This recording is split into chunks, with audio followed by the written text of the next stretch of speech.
আসসালামু আলাইকুম রহমতুল্লাহ। প্রিয় দর্শক, আজকে আলোচনা করব প্রকৃতপক্ষে ধর্ম ব্যবসায়ী কারা। দুঃখের বিষয়, আজকাল কিছু মানুষ ধর্মকে ব্যবসার হাতিয়ার বানিয়ে ফেলছে। এই ধর্মকে ব্যবসার উদ্দেশ্যে ব্যবহার করা হয়। তো চলুন আজকে আলোচনা করব প্রকৃতপক্ষে ধর্ম ব্যবসায়ী কারা। যারা আল্লাহ রাব্বুল আলামিনের এই দিনকে নিজের স্বার্থে রাজনৈতিক এবং জনপ্রিয়তার জন্য ব্যবহার করে থাকে, প্রকৃতপক্ষে তাদের কি ধর্ম ব্যবসায়ী বলা হয়। যারা নির্বাচন আসলে মাথার ভিতর টুপি, শরীরে পাঞ্জাবি পরে, নির্বাচন চলে গেলে ইসলাম কি জিনিস, শরিয়া কি জিনিস সে বিশ্বাসই করতে চায় না।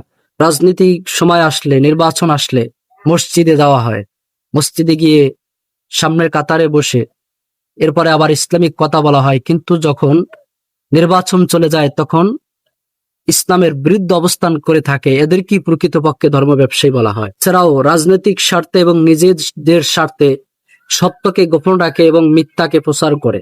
এরাই হলো প্রকৃতপক্ষে ধর্ম ব্যবসায়ী। টাকা পয়সা উপার্জনের জন্য ইসলামকে বিকৃতি করে, এরাই হলো ধর্ম ব্যবসায়ী। তো এখন আলোচনা করা যাক কেন তারা বিপজ্জনক। তারা বিপজ্জনক হওয়ার কারণ হলো, এই ধর্ম নিয়ে যারা ব্যবসা করে এদের কারণে ধর্মের ক্ষতি হয়।